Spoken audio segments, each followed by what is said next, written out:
ముందు గదిలే జెండా.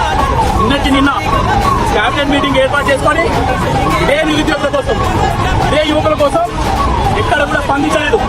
ఈరోజు ఇక్కడికి వచ్చింది బీజేపీ కార్యకర్తలు కాదు. ఇక్కడ వచ్చిందంతా కూడా సామాన్యమైనటువంటి నిరుపేద యువత మాత్రమే రావడం. రేవంత్ రెడ్డి ఖబర్దార్, నీకు ఇక్కడి నుంచి మేము హెచ్చరిస్తున్నాం.